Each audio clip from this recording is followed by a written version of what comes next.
And we're going to have our student update today.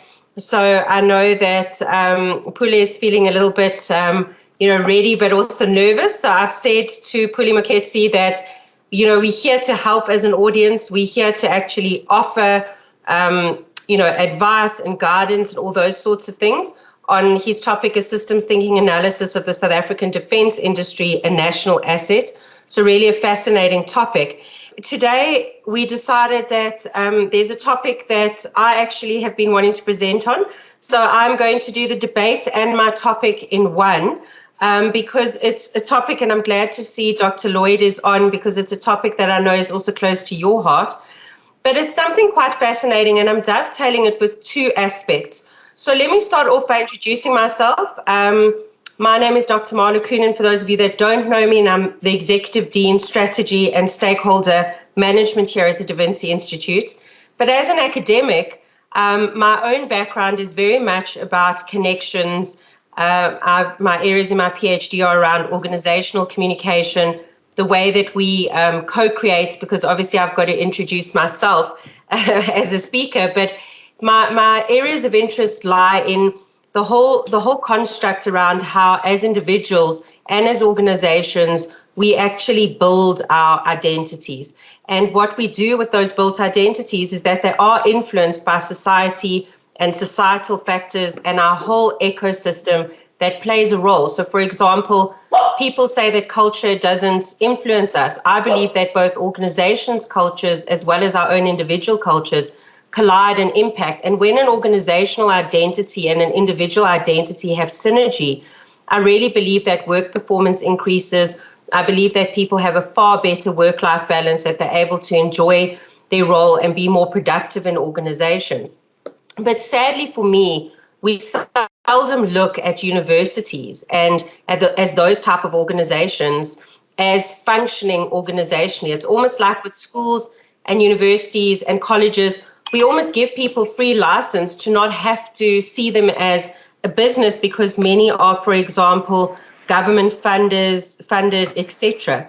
So I want to say that from an organizational perspective, I would like to challenge us and say that whether we are funded or not, universities per se should actually be considered to be organizations themselves. So I'm going to pose a couple of questions and things, and then I'm going to speak to the topic, but I'm dovetailing this with something else.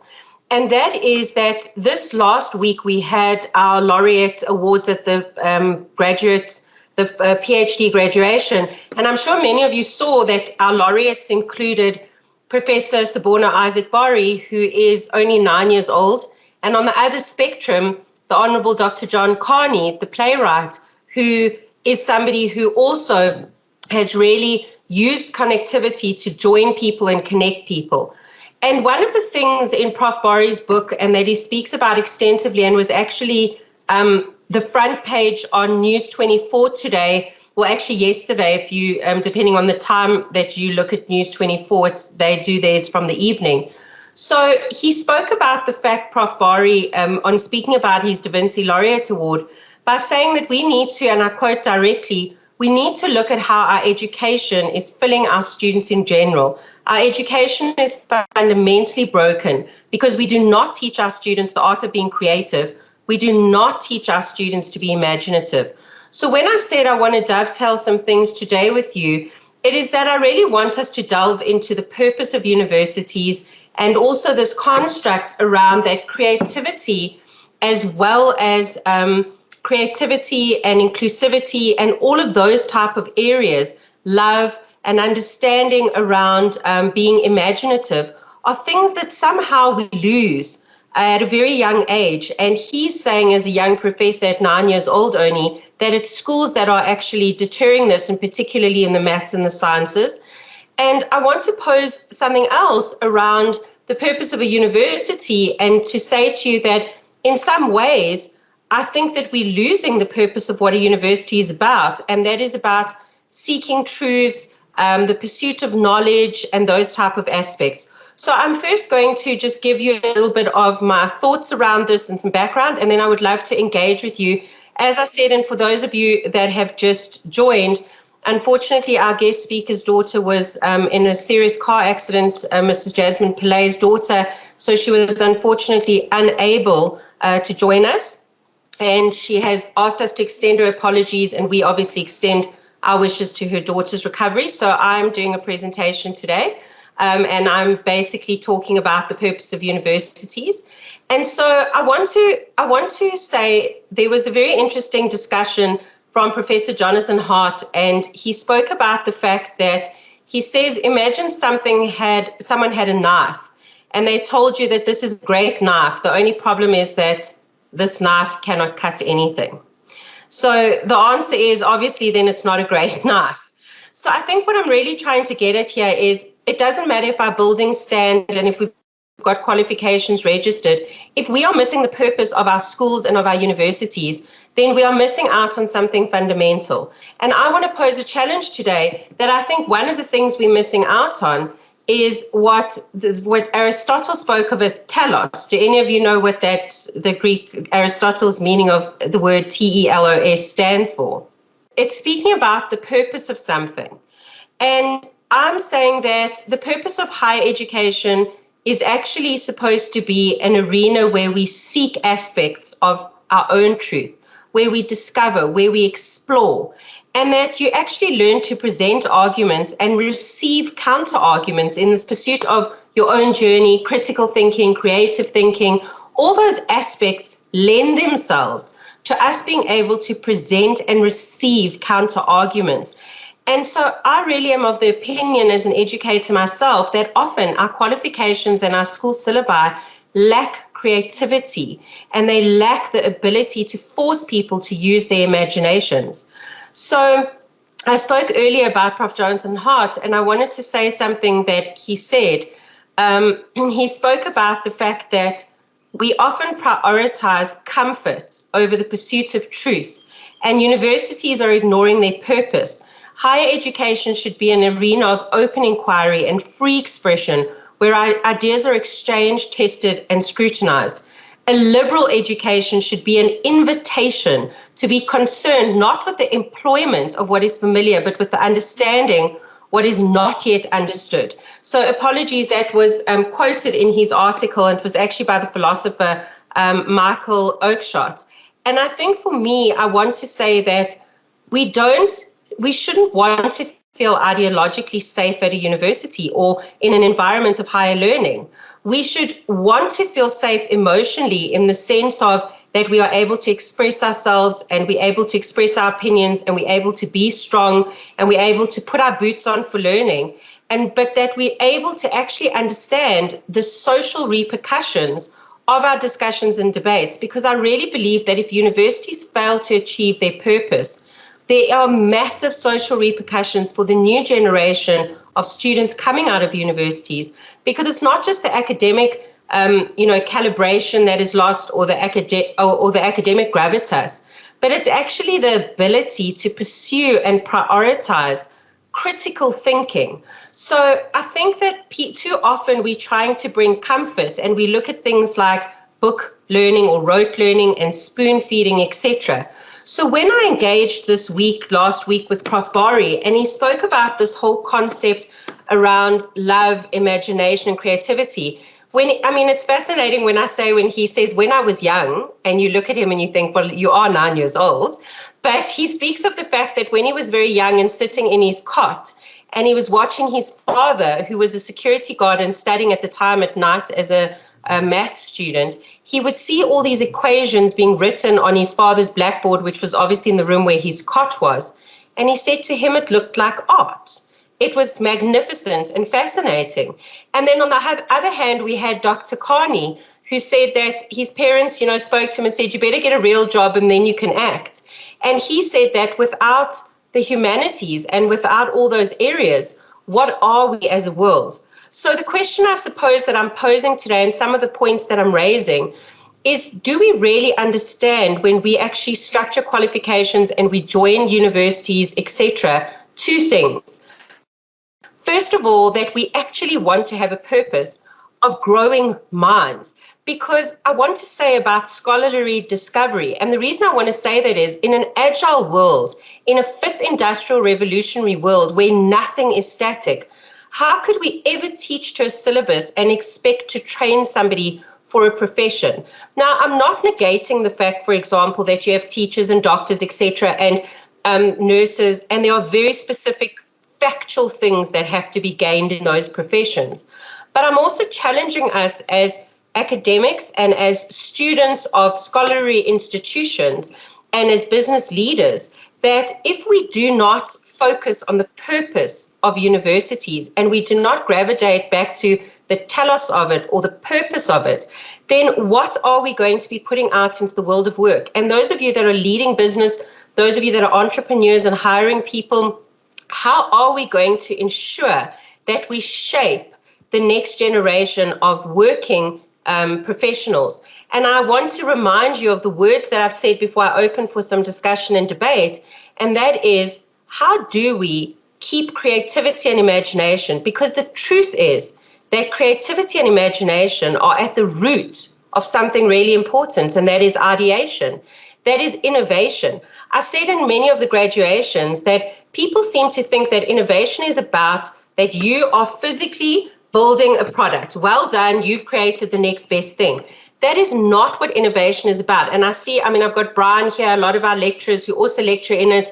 Henrietta, it's also nice to see you. I know you delved a lot into education and your qualification that you just graduated from. And for me, I think people keep saying that innovation is about new things. But innovation in its true raw sense is ideation. It's new processes. It's new things that make, we look at the load shedding we're currently going through. Imagine the work of innovation and ideation in creating a process where we don't have to worry about things like load shedding anymore. You look at mass rollouts of vaccinations that we've seen in COVID-19, and that is a form of ideation. So today I want to challenge us as thinkers of the fifth industrial revolution to say and ask the question and ask you to engage with me. How do we ensure that creativity and imagination are not stifled at school level, that maths and science and other areas are given as much priority as the arts, and that it is understood that both are actually artistic in their way? You can be the most magnificently innovative scientist as you can a humanitarian, as you can going into geographics and information systems. So I want to say, how do we keep the purpose of a university alive, which is about discovery, exploration, thinking, critical thinking, and importantly, creativity and imagination, all the way from cradle, and I want to say to grave, because I know that may sound, a bit dramatic, but I want to say from cradle to grave, how do we keep that going? And I see I've got some hands up, which is fantastic. So Prof. Klopper, I don't know why I can't see. Let me see the participants. If you could, I see it's Dr. Lloyd. Would love to hear from you, Dr. Lloyd. Thank you very much, Marla. Yeah, it certainly is a very, very interesting topic that you've raised, and a lot of thinking around what you've said. But first of all, I think that one of the ways that we can and should start addressing the issue of having creativity is to deal with our own paradigms and our own narratives.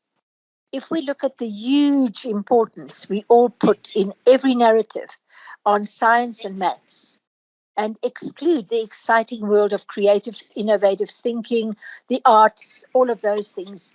It's like, oh, well, yes, that's the soft stuff.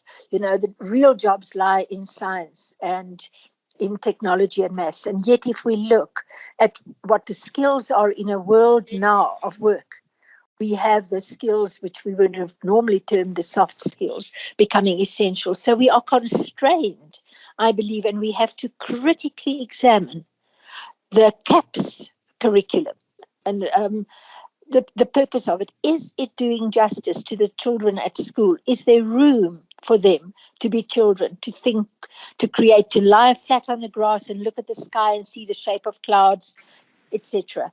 We have to look at our own paradigms around university and what it does. I think we confuse, well, not confuse, but I think we don't pay enough attention to the balance. On the one hand, we have extreme academic agency and all the responsibility there and all the formatting and regulatory environment and the referencing and all of that. And we've forgotten maybe sufficient balance on new thoughts, creative thinking, new knowledge, just that wild space, even the wild space of pure silence, where we can really think and then bring that back into academic agency. So I think a starting point is our own paradigms. You just take the TVET college. How many of us don't believe that a TVET college or a technical college or a vocational college is somewhere where people go who maybe do not like to think creatively, or they don't have that kind of way of doing? And yet some of the greatest innovations, thinking, creativity, ideation comes out of that place where people create and make and do and are artisanal. So I think a starting point is our own perceptions, our own narrative, and our own acceptance of what is being given and the challenge against what is being given. And as a final word, and this is big coming from me, but I do think creatively often and I do think critically often. Our NQF, we have to think carefully. Do the level descriptors really free us sufficiently to think and do at different levels the way we want to? Is our quality assurance system sufficiently open and flexible and agile to enable us to accommodate the free thinkers and the creatives, etc.? So those few thoughts. Thank you, Marla. Dr. Lloyd, thank you so much. Before I go over to you, Prof. Singh, and to you, Tammy, I do see your hands. I want to comment on something because, as I said, this is a Mode 2 presentation I'm doing. And that is that Dr. Lloyd has made a very critical point here. And Dr. Lloyd, I think, first of all, challenging the curriculum, because a lot of the time what we hear about is that, you know, we shouldn't challenge legislation at times because it's a difficult space so let's work around it, let's do it. And I think that Prof. Bari's thing around this is that we should almost reshape the way that we do education across the board. So what I loved about your comment around the TVET colleges in those areas, there is a form I have always found of a sense of elitism that ideation or innovation only comes out of bastions of academia, as people speak of. And I absolutely couldn't agree with you more. I've seen some of the most phenomenal innovations, and where I think it falls flat a lot of the time is actually a lack of funding and a lack of ability to actually assist people in the space. So, for example, being involved, which we have at Vinci and TT100, with township entrepreneurship. And if Victor's on, he will tell you that many of the times, township entrepreneurs, rural entrepreneurs have the most phenomenal ideas that really change lives.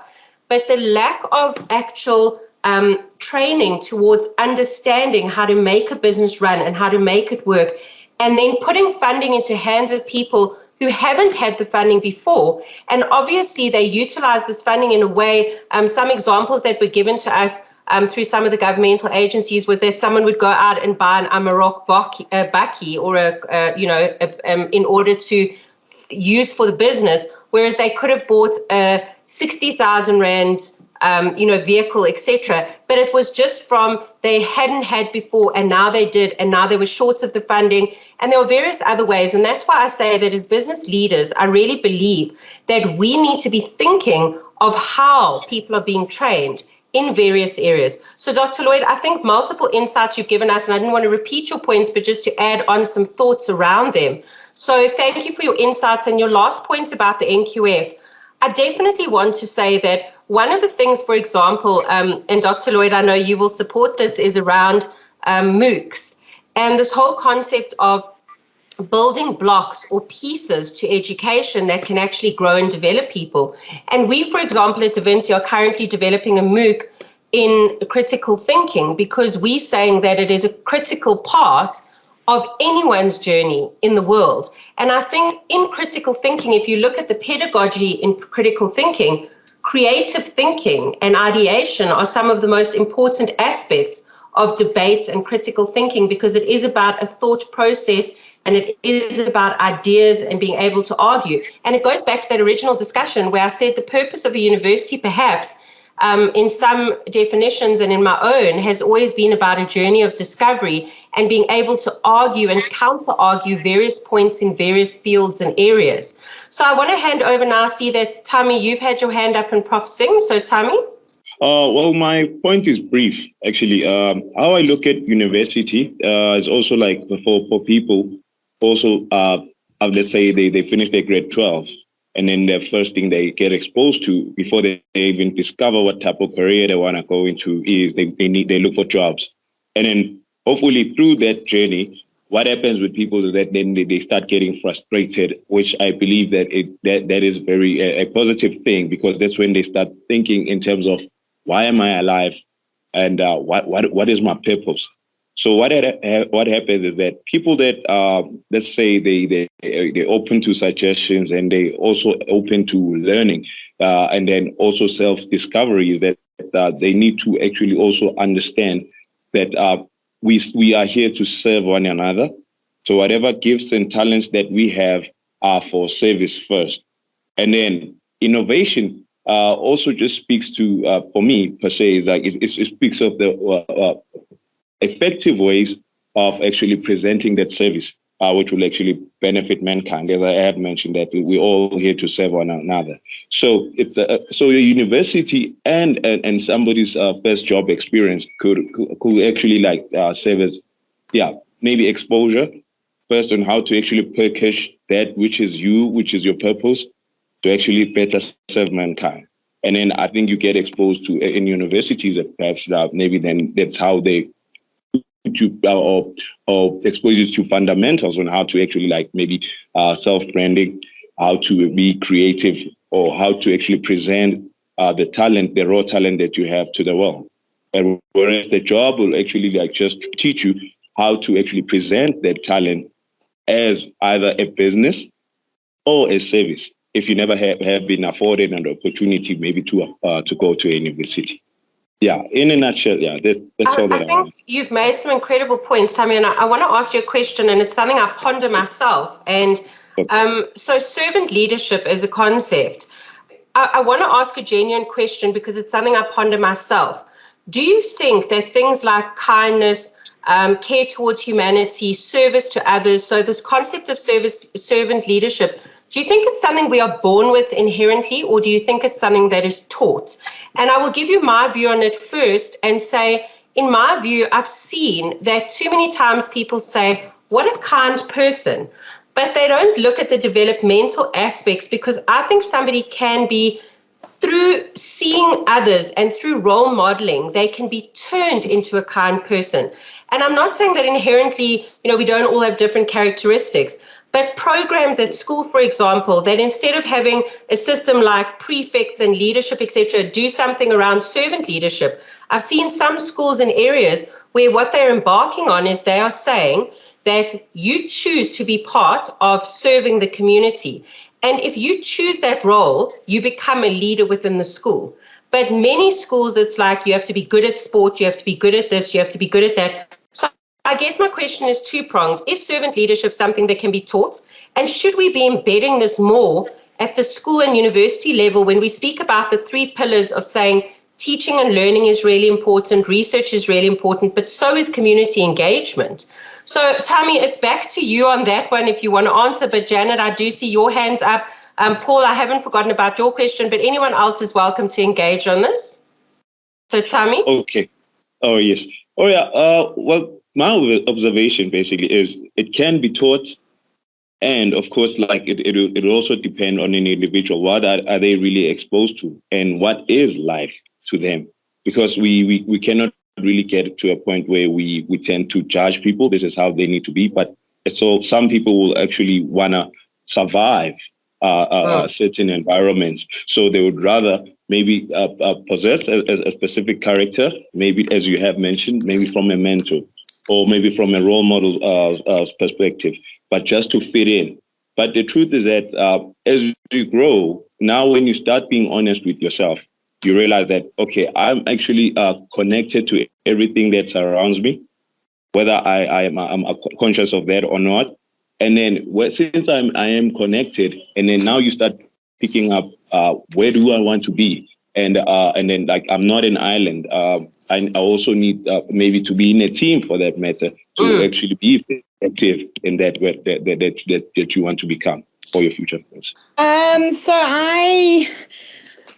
Something you said really sparked something that I feel very strongly about, Marla, and that is that until we see education as education of the whole person, not just education of the mind or even just of knowledge, I think we're going to struggle with all of these paradigms and integrations and things like that. I mean, we compartmentalize so much.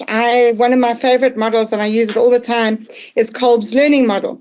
If we only look at that in terms of intellectual and factual knowledge, we have a problem. We can apply it to anything and to everything. We are learning beings. We are growing, changing, constantly evolving beings.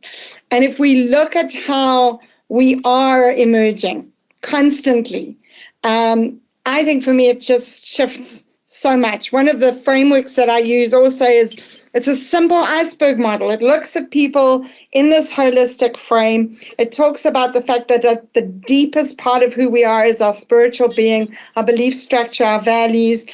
Layer on top of that is our intellectual being, our knowledge, our opinions, our thoughts, all of those kind of things. Layer on top of that our emotions.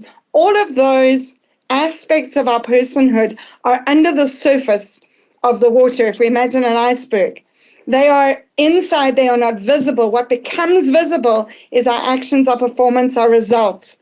But those are all a factor of everything that sits underneath the iceberg. So if we want to see shift in the way that people show up, in the way that they perform, in what they do, it isn't just about what they know. It's about all of that collectively. And the deeper we go down in the iceberg, the more likely it is that we will see shifts in behavior. Yes. Someone who works with creativity and works with inclusivity, etc., within the organizational context, how do you see this connection from school, university to that, the way I positioned it, from cradle to grave, so to speak? I think I must take out that term grave. So from cradle to, can I say, retirement? Why? No. Home. Yeah, because I say that on my grave one day, I wanted to say like a creative mind lived here. So I will say from cradle to grave, but how do we ensure that nurturing happens so that when it goes to organization, we don't need to always bring in people like you to fix us? And so I guess that's my question to you, Janet, before I go to Prof. Klopper, and Prof. Singh is going to think I forgot about him. This is a little bit of a different Curiosita presentation. So I think in some respects there's a both and here. So the one side of it is when we compartmentalize things, we get to focus and to look at things differently. At the same time, when we look at things holistically, we get different perspectives. So I don't like to kind of go, well, there is this one way of doing it. And I think fundamentally, if I have to give a simplistic answer, which is not the whole answer, we have to begin by figuring out how we support the emergence and the growth and the learning of people from as far back as we can possibly do that. And I mean, I believe you can do that with kids when they are literally in the cradle. Before they're even born, you know, we know that actually they have my mom is 83 years old and she's literally going to be learning and creating until the day she dies. And Brian says that the concept of retirement is an obsolete concept, and that's why I told him, I said from cradle to grave. And my mom was telling me just yesterday, she's reading some stuff at the moment on the brain, development of the brain, and the fact that we've had this notion that we are tabula rasa. We have a blank slate when we're born, and she says research is showing that that is clearly not the case. We have mechanisms within our brains that if we work with them, we can develop knowledge and learning in way different ways to the and way. I think that goes back to what Dr. Lloyd said earlier, and I see Dr. Lloyd's hand was up. I wasn't sure if it's an old hand or a new one, and that is that if we don't look at the curriculum and we don't say, so how is it serving multiple people in multiple ways? And the same thing goes for universities, guys, because what always bothered me was I was very business orientated, but I was told my whole life that I was really good at writing and I did brilliantly in English, so I must go into the arts. And, you know, communication in other parts of the world is actually a business function, which I believe it should be. So when I started doing my own research in my PhD and started actually merging both business and communication, I recognized that I'd been shortchanged my whole life, because just because I wasn't brilliant at maths and accounting, I was suddenly deemed someone who maybe wasn't going to be a business leader. And in my adulthood, in my work life, I actually worked out to be a better business leader than I ever was a humanities, so to speak. And so I think, Janet, that dovetails with what both you and Shirley have said. I think I just want to come back to the point on innovation that sits behind this. And for me, it's always a matter of, how can I say this? You need to be able to create an open space where people can make mistakes and learn. And in that space, and I think, Sama, you touched on that one, you should actually not try and orchestrate or coordinate it too much. You need to allow people to use that open space to become creative. You know, that's when we get the higher purpose questions and people will amaze you. But if you try and direct and guide them, they will never move beyond your process. So in this education system moving forward in education, we must actually create that, I almost say, clean slate, and say, let people bring the ideas forward. Let's not box them in. And by doing that, we can really, I think, create an environment where innovation can flourish. And then you must basically tap in and say, I might have a little contribution or not, and be comfortable with that little bit of tension. If we don't do it that way, universities lose the plot, because then we actually have knowledge and we support the notion that the facilitator know it all and we must absorb like a sponge, and it should be the other way around. So fundamentally, that if we don't do it, it's flawed. Thank you, Prof. Klopper. Prof. Singh? Thank you, Marla. I've got a few points to contribute, but I want to say I agree fully with Janet in terms of her inputs. So taking off from where Shirley had spoken about the paradigms, one of the challenges we have in education, and I'm speaking across now, whether it's basic education or higher education, it doesn't matter. But so we are trying to address the issue of how do we make our learners more creative? How do we make them more imaginative? And that's where the issue of addressing the whole person comes in. But when you look at the way education takes place even now and how it's structured, and Shirley spoke to issues of curriculum, etc., it's not working. Prof. Bari said it's broken, and I agree with him that the systems globally are broken. It's not doing what it's supposed to do. So to come back to your theme, which is innovation and creativity, etc., I would say that our schools, where they are teaching people how to earn a living. Nothing wrong with that, because in the end, yes, you must find a job and you must be able to do a job. So what they are not teaching is life itself. So there's a difference between teaching people and preparing them to earn a living and preparing them to live. So I think what we are talking about here is, in the context of higher education, for example, that we are too discipline-based.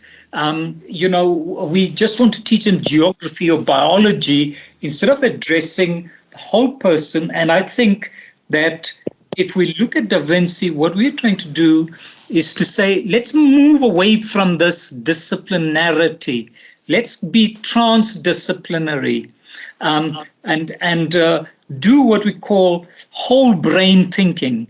Now, to throw a bit of a twist to this, you said cradle to the grave, and you were worried about the idea of a grave. I want to tell you that in most of our towns and settlements, the most expensive real estate is the graveyard. Well, I should actually have said from prior to birth to post-life, because then I would have taken it to beyond the 9 dots, to a whole nother world. So Janet said, if we're looking for one key, for me, it has to be teaching people to ask rather than tell. Now, Janet, if you look at the foundations or the meta-theoretical aspects of critical thinking, that's what it is. It is, if you tell me in layman's terms what is critical thinking, it is teaching people to ask questions and to probe things. So I think that goes back really importantly to creative and critical thinking. Raymond just said, shouldn't there be collaboration between higher education and young ones before they reach the university level? Teaching ideation, critical thinking at a lower level can shape the direction for the future of universities. Absolutely. Janet's giving you a hand there. And I want to say, Raymond, that I agree with you because, Janet, you challenge something as children. And as those of you that are parents in the group and those of you that have, been around children, or you watch parents and you suddenly see that this child is creating and he is playing in the sand and he's muddy, and you hear a mother or a father or a guardian or a grandparent say, don't get so dirty, you're throwing mud at people. Or you see a child jumping off a step and busy flying as if they can fly, and you hear a parent saying, you're going to break your leg, you're going to break your arm.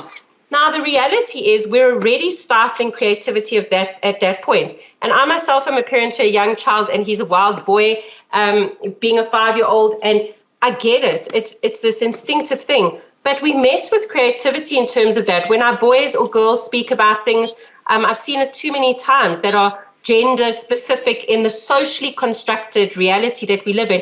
No, you shouldn't be playing with dolls. You shouldn't be playing with this. And all those social constructs actually impact the future of what people are learning and doing and being. And I want to say, I do see there's some other concepts, but the one thing I wanted to say to you when I did give my presentation was about, I mentioned organizational climate and culture. And the reason that I focused on it, because I think it's quite sad that there are so many studies that look at organizational climate and culture for businesses in the world. And I'm saying this from my own research when I was doing it, and I never found a lot of research done on the organizational climate and culture of schools and universities. And so I want to say that an organizational climate, if you look at some of the Ashkenazi and Hartzell, Jex, Slater and Britton, and those kind of lead authors, they speak about organizational climate is linked to the feeling of individuals towards their organizational context. So the climate essentially involves that for which the organization stands. So it's the symbols. And so now what happens if you go to a school and all those symbols, look at the debates that are had at schools about having ethnic hair. It is absolutely terrible the way that we are debating that people shouldn't be able to wear hair in a way that ascribes to people's cultures. This is my view. And you might have the view, but it looks messy or it looks this and that. And all I'm saying in this debate is that organizational climate ascribes meaning of what we attach to things like policies, practices, and procedures, and the way that we experience this and the behavior that gets rewarded, supported, and expected.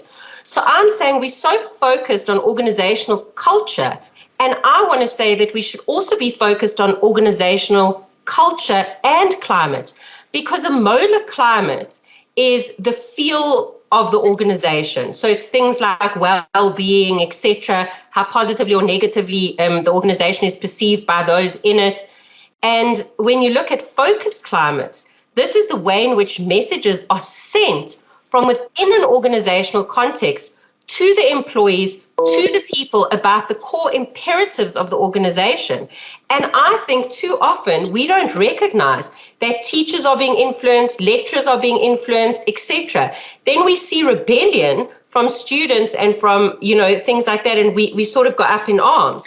And so I'm saying, I hope in the future, and I know we need to wrap up now, is that organizational climate and culture are really looked at school and university level and not only at organizational level.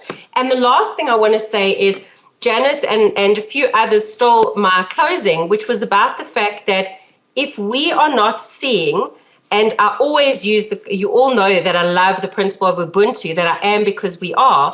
And if we are not seen as a whole human being, not only as an individual island, but as all the ecosystems that impact us, and that every single one of you that I'm seeing on the screen today have had a different upbringing, you've had a different belief system, you've had different parents, you've had no parents, you've had money, you've had no money, all of us come with different things. So I want to say, understand that when you write a university and you write a school, you're actually writing a massive book with 1 million short stories into it, rather than an entire book. So every single person that touches that organization, that university, is a short story that should make up that institution. So that was my words of today.